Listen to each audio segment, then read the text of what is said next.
So let's do a quick comparison about ER and double ER model, ER diagram and EER model.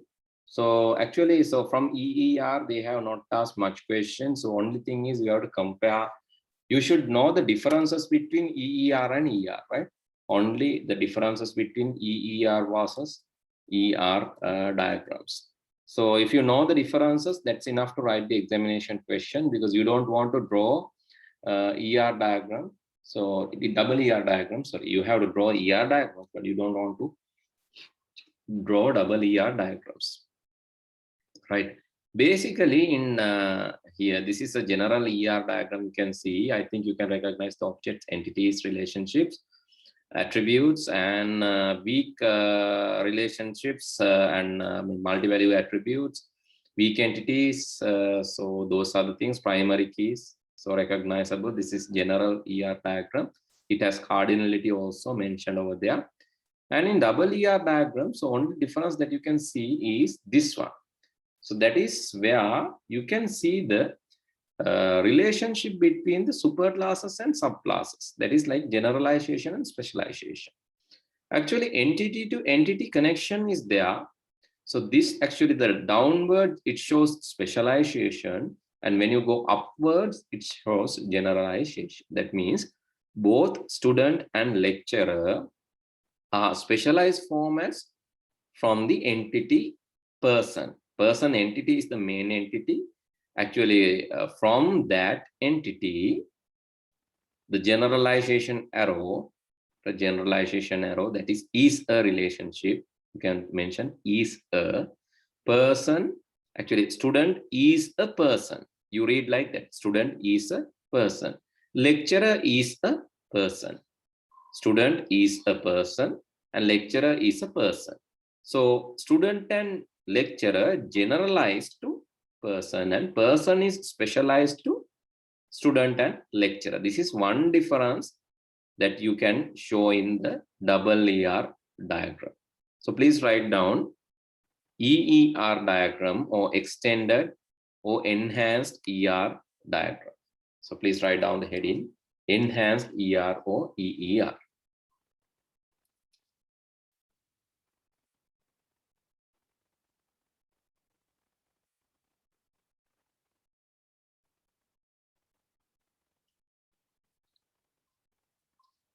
EER or enhanced ER diagram. Actually, you can see three features. In addition to the general ER model, you can see these features, right?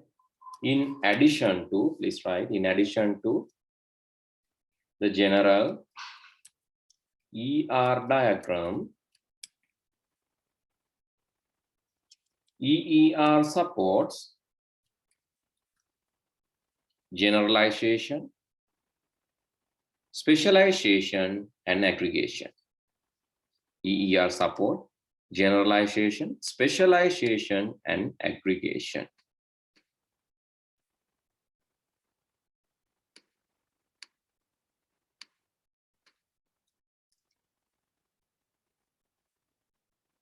Okay, in generalization, the lower level entities can be combined to produce a higher level entity.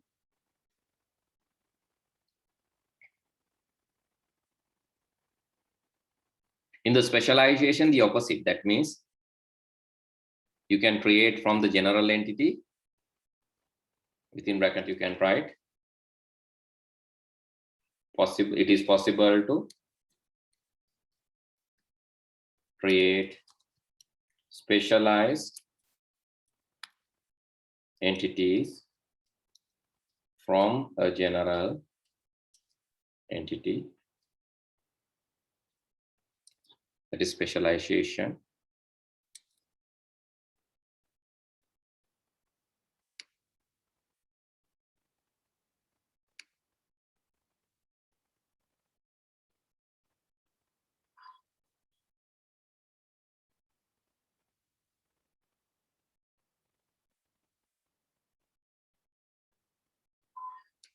That means the higher level entity can be divided into a lower level entities.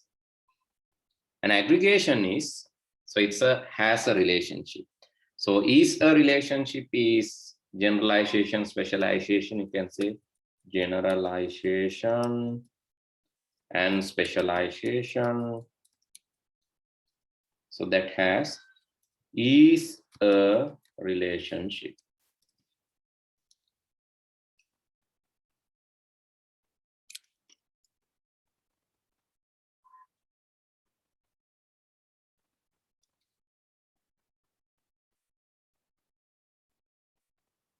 Aggregation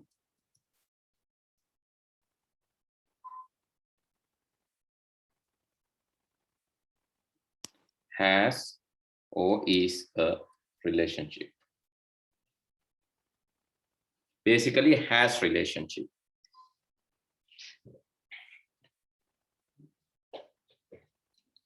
So we can say has a relationship.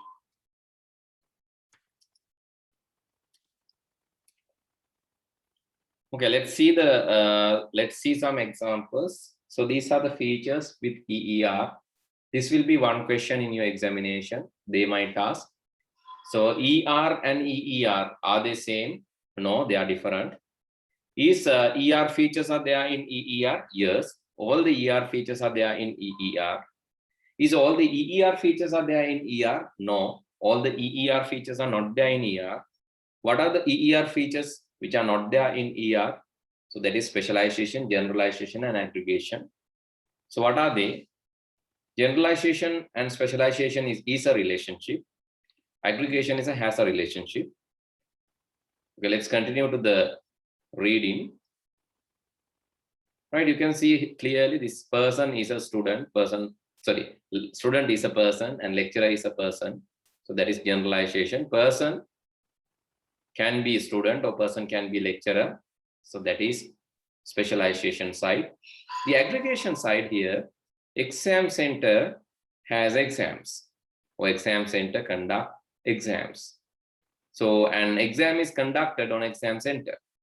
Together, right? Student can inquire for an exam which is conducted in an exam center. So this is aggregation. So two entities together acting as a single entity. Two entities, actually, student has exam in the exam center. Two entities together acting as a single entity. Okay, I think better you draw this diagram today. So even though it's like I'm copying from the internet because this is suitable one.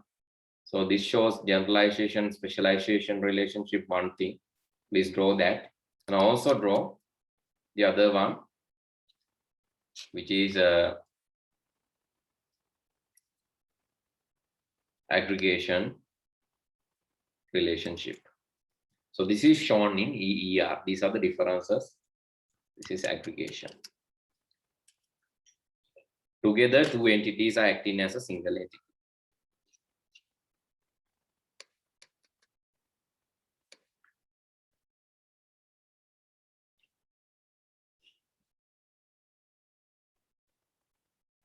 Okay, please draw. I think it's clear. If it is not, please ask, then I can zoom.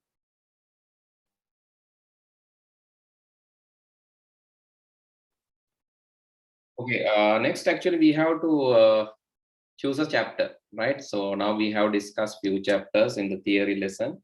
Actually, let me know the chapters that we have already discussed. So let me summarize the things that we have already discussed. We discussed about the number systems, which is most essential subject, number systems. So we will allocate around 5 marks there. Then the logic gates. So let's put 10 marks there for the logic gate and 5 marks for number systems. And then we discuss one of the most important lesson, Python with software engineering. That will carry around 25 marks. Then we discuss about the databases with ER, which will be giving you around 15 marks. Altogether, now we have captured in our theory class 15 plus 25, 40, 40 plus 15 is around 45 marks, 5 plus 10 plus 25 plus 15. So we have to discuss about the DFDs, data flow diagrams, and the context diagrams. Actually, that will be added to this one. And I'm not going to discuss now. I'll discuss that is a question. So there's a reason for doing that, because the context diagrams, DFDs and all, it's very easy thing, but only thing with the example, with an example, it will be clear. So rather than spending more time on the rules and all, so there are three things: data stores, and similar to this, data stores, numbering, context diagram, numbering and all. So that we will discuss with the question. All right, I'll keep that for the moment. So next spell. In the second spell, we have to discuss some more topics.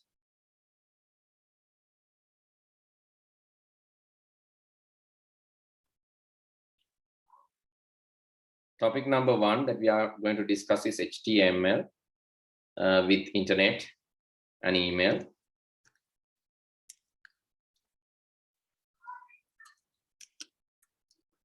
HTML with internet and email.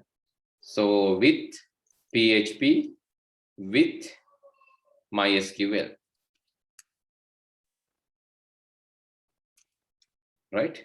So again, we will be discussing MySQL, which was there in the database, and with PHP, and you need to discuss CSS2.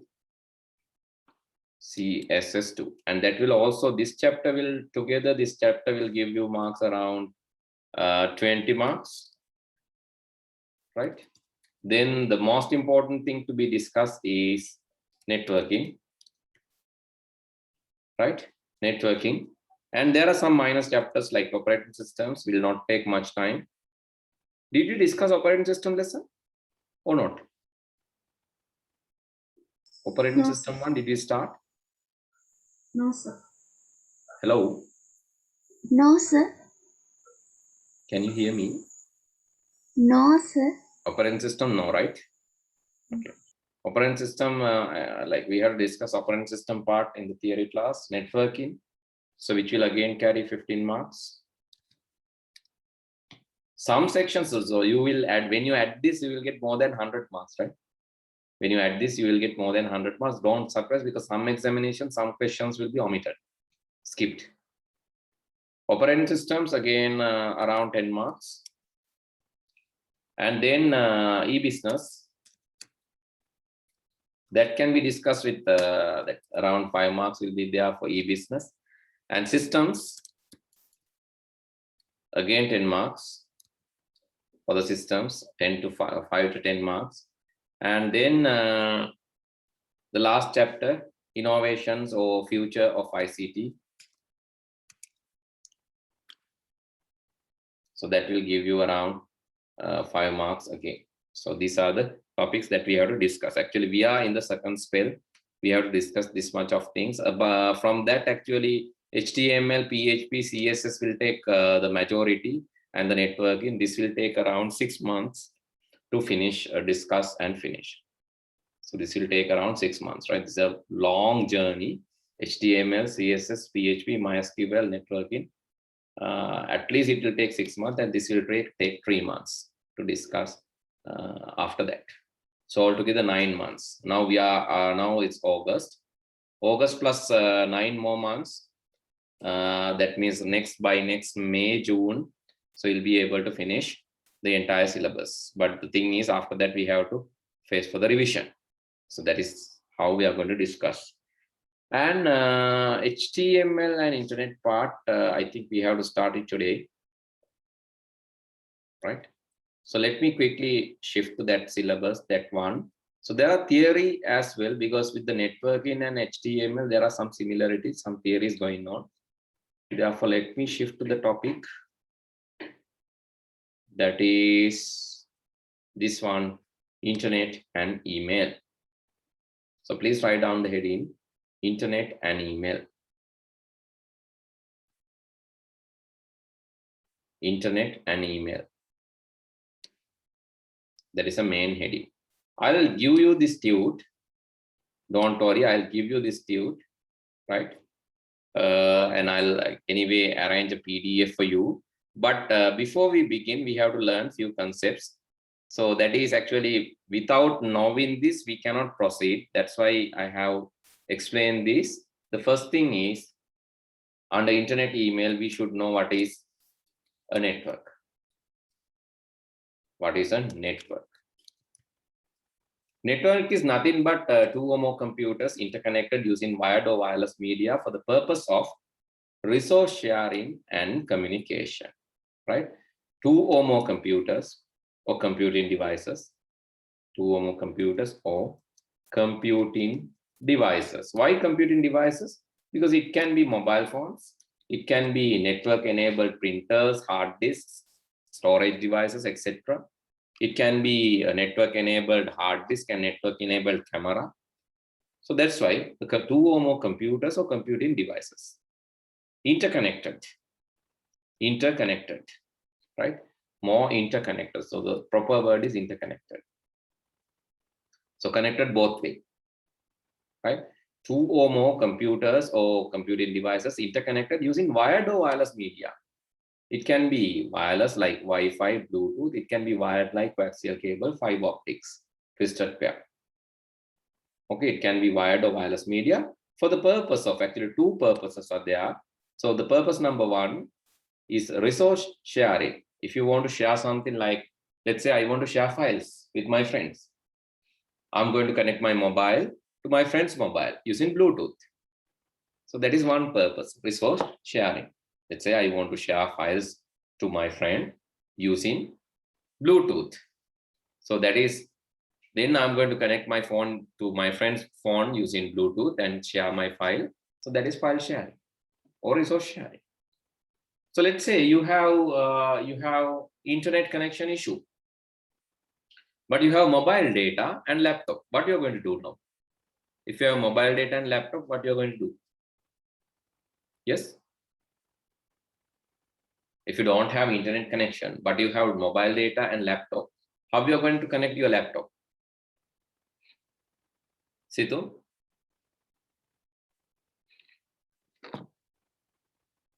Phone එකේ mobile data තියෙනවා. Laptop එකකුත් තියෙනවා. හැබැයි router එකක්වත් එහෙම connection එකක් නැහැ. Hotspot. Yes. What you're going to do is you're going to implement a mobile hotspot. Right? So then what you're going to do? By using a mobile hotspot, you are going to share resource. Mobile phone එකේ mobile hotspot එකක් දානවා කියන්නේ. Again, you are going to share resources. And that's okay. So let's say you want to chat with your friend. You use network chat or internet chat facility or WhatsApp, Viber, email, like a service. So that is communication. So two purposes of the networks. One is resource sharing and the second one is communication. Okay, you can write down that. You can write down that. And there are some homeworks. So I'm not going to explain this much today.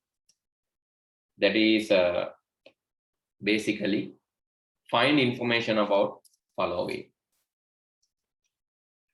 Find information about the following. I'll tell terminologies. So what you have to find, you have to find a little bit about history of the internet, how it began, ARPANET. ARPANET means Advanced Research Project Agency Network. Advanced Research Project Agency Network, sometimes referred as DARPA. DARPA means Defense Advanced Research Project Agency Network, because initially this was began by initialization of Department of Defense in United States. Arakshak Amartyanshe, United States as well. So they were researching about this communication technology in the World War II. Duration in World War II, they were researching about a new communication method, a secure, faster communication method, which was to send emails and send messages. So at that time, they were trying, they have developed a network called ARPANET. Actually, in combination with their universities, they have developed ARPANET, Advanced Research Project Agency Network. You can read articles and next day come up with some more details. But in your exam, don't worry, they will not ask much. They will ask what is ARPANET. And then you will find a subterm called NFS NSF, National Science Foundation Network, which is also merged with ARPANET, or actually in parallel with ARPANET, there's another network, NSF network, that is also developed. So this is for World War II. That is 1940s. But after that, so it was after the World War, World War, so people are thinking this is a nice communication technology. We can develop and communicate commercially using these technologies. And academically, initially academics involved in researching and developing this. Universities mainly, they try to connect more universities and spread this network. As a result, after some time, they have the commercial version of internet with a lot of researchers from a lot of other countries, other researchers, other institutions, other universities. They also combine, and as a world research, they have developed the first form of internet. Actually, that was really popular in late 90s. It was really, really popular, but even though it began in 1940s, it was popular in late 90s.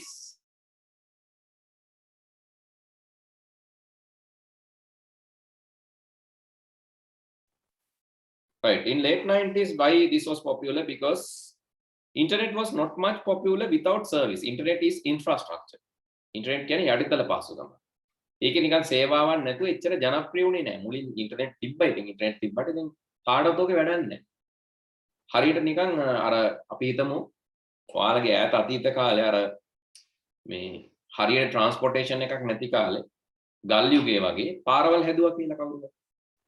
එකපාර මේ අනාගතෙන් ගිය මිනිස්සෙක් කවුරු හරි කෙනෙක් අපේ politician කෙනෙක් වගේ අපි නිකන් හිතමු කවුරු හරි ගිහිල්ලා ඉතින් මෙයාට හිතනවා මං ජනාධිපති හරි මොකක් හරි වෙන්න ඕන මේගොල්ලන්ගේ කියලා එකපාරට මෙයා ගිහිල්ලා අනාගතෙන් අතීතයට ගිහිල්ලා. So let's assume they are going to create roads, carpet roads, highways, but no vehicles. So then will it be popular? Highways without vehicles? No use. Or carpet roads without vehicles? No use. Right? Okay, now think about the recent pandemic situation.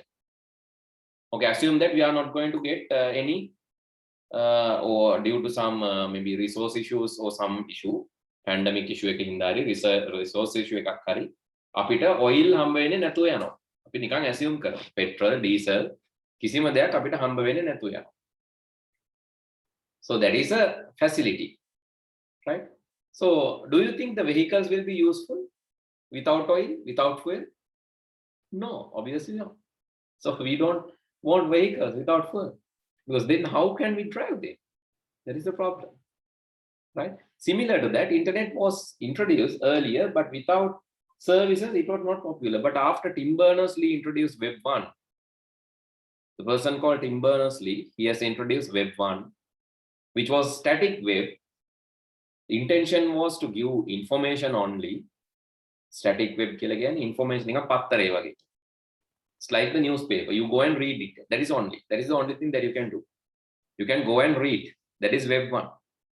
But with Web 1, internet was really, really, really popular among the people, because people want to read, people want to find information. Web 1 was a very good source of find information. So therefore, internet was popular in 1990s, late 1990s, in 2000 season era. Internet was really, really popular due to this web. Then Web 2 came. Web 2 means like it is dynamic web. So unlike the newspapers can be read on, you can read newspapers. That is the only thing that you can do. It can be read. But how to give your feedback to the newspaper? That is not possible. But with the Web 1, it was possible to read information and also possible to contribute by giving our feedback. User feedback was taken in Web 2. Right? What is Web 3 then? Web 3. Web 1 was static web, just giving information. Web 2, dynamic web. It collected user feedback and it also gave information. Information was given and user feedback is also collected. You could have, you created logins, You can log into the web page. You can customize your profile. All these things were there. And you can input, you can comment, you can type, write, like. All these things were added in the dynamic web, Web 2. Web 3. Web 3 is highly customizable web. So that is like personal oriented. So for an example, when you log in your Facebook, it will customize for you. Your likes, your dislikes, your friends, your environment, your pages, whatever you like will be there in your Facebook. And so someone else's Facebook, they can see their region of interest. So that is Web 3. It is customized according to the user requirement. A customized page, a dynamically generated customized page. That is Web 3. Okay, now you know web is one of the most popular services. And actually HTML is the language for web. HTML also derived from the language called SGML. So what is SGML? Yes, SGML. Sidmi, any idea about SGML? What is that? Sidmi, can you hear me? Can't. Yes, sir. So what is SGML? Situm? SGML. It is standard generalized markup language, right? Standard generalized markup language. So that is the grandfather of HTML, right? SGML, standard generalized markup language, was the grandfather of HTML. Then HTML came and XML also came from other direction. HTML is hypertext markup language. Actually, HTML was there when the Tim Berners-Lee introduced web. HTML was also introduced that time. Actually derived from SGML, standard generalized markup language, which was used to mark certain text. Actually, XML also came from SGML family. XML has more rules than HTML. So people wanted to regularize, people want more regularized version of HTML. Therefore, they merge HTML with XML, extensible markup language, and hypertext markup language. They merge and create a version called XHTML. That is general hypertext markup language with more XML rules. Then there was something called browser war. Browsers were fighting to display nice web pages. Actually, they were fighting to get the market capture. So, you know, a lot of browsers are there. Google Chrome, Firefox, Opera, Safari, Internet Explorer was there. It was initially captured the market share. Internet Explorer had a great market share when beginning because it was the only browser. But after that, Firefox came. Then Firefox was capturing the market share. And the browsers were fighting. So browsers were fighting to display web pages. So browsers were introducing new tags. Browsers lama යාලම පටන් ගත්ත එක එක tags introduce කරන්න යාලගේ එකේ ලස්සනට පෙන්නන්න. So that is called browser war. To stop browser war, CSS was introduced, cascading style sheets. නැත්නම් එක එක විදියට style දාන්න පටන් ගන්නවා හැමෝම එක එක tags දාලා ඒ හින්දා style කරන්න වෙනම එකක් තියාගමු කියලා styling කියන එකට වෙනම language එකක් introduce කරා. That is called cascading style sheets. We are going to learn that also. Right? So those are the terminologies that you have to look into. And also, please search for W3C. Stands for World Wide Web Consortium. They are setting up rules and regulation for web. World Wide Web Consortium, W3C, setting up rules for web. ICANN, Internet Corporation for Assigned Names and Numbers. Internet Corporation for Assigned Names and Numbers. දැන් වචන ගොඩක් එන්නේ ඕන එකක් අහන්න පුළුවන් exam එකේ. ඒකයි මම ඔයාලට හොයාගෙන එන්න කියලා කියන්නේ මේක. මම දැන් කියලා දෙනව නැත්තේ නැහැ. හැබැයි මම note දෙන්නේ නැහැ. Right? I'm not going to give note. I'm giving headings only because I want you to find this information and present me. Then I'll explain and give you note next week. W3C, World Wide Web Consortium, right? World Wide Web Consortium. They are setting up rules and regulation for web. ICANN, Internet Corporation for Assigned Names and Numbers. You know, internet connected machine or network connected machine need numbers. Those are called IP addresses. And also internet connected servers are having domain names like google.com, yahoo.com, jits.lk, ni.lk, right? Those are called domain names. ICANN is handling, Internet Corporation for Assigned Names and Numbers is handling these domain names and also the public IP addresses. The related IP addresses, public IP addresses, and domain names handled by ICANN. So even though Internet has no owner, there's an engineering task force called Internet Engineering Task Force. It's like STF, STF again. Internet balagan inno bala kiya ganna kattiya. So those people are called Internet Engineering Task Force. So they provide the technical facilities and maintain them. And how we get internet? Through wired media, so basically we get two ways, two internet mechanisms. So one is wired and the second one is wireless. Wireless, of course, we get through the satellites. Wired, we are getting it through a cable called CMEV. CMEV infrastructure. CMEV means Southeast Asia, Middle East, and Western Europe. CMEV, Southeast Asia, Middle East, Western Europe. Now we are using CMEV version 6, as I remember. Version 6 or 7. So which version we are using now? So there are different versions. This is CMEV 5.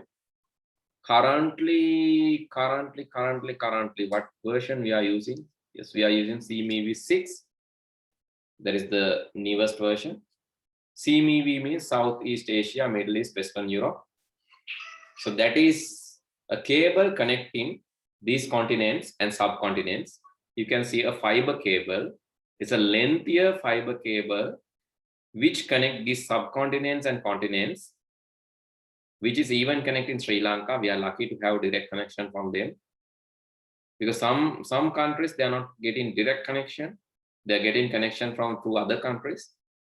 But here we can see the Pakistan, India, Sri Lanka, we are getting Bangladesh, Myanmar is connected to CMEV cable. And we are also receiving internet through the CMEV cable. That is the internet wire or internet fiber backbone. And in Sri Lanka, so ICANN is basically the factory of domains, but this domain factory has subcontracted issuing domains. In Sri Lanka, the domain issuing is handled by LK Domain Registry, that is by University of Moratuwa. .lk is issued by UOM or University of Moratuwa. They are handling this LK Domain Registry. And actually, father of this domain registry is ICANN. They have subcontracted, they have given this to countries. Those are called country-specific domains. They have given this to other domain providers like GoDaddy.com, iPower.com, Namecheap.com. They are given services to them as well. Okay, this is a background work. The first page of the note is actually not a note, it's a background work.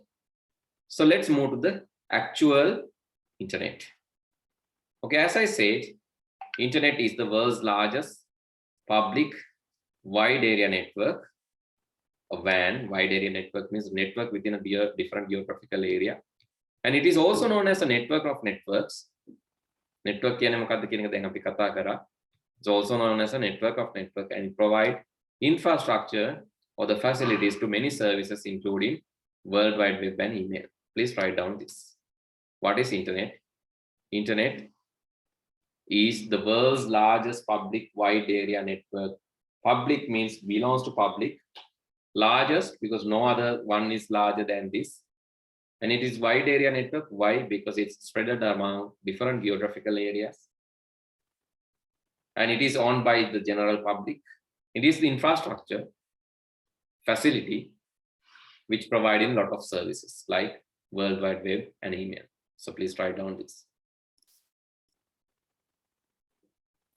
And also at this point, because this is very important, that is World War II, it was began as ARPANET, Advanced Research Project Agency Network.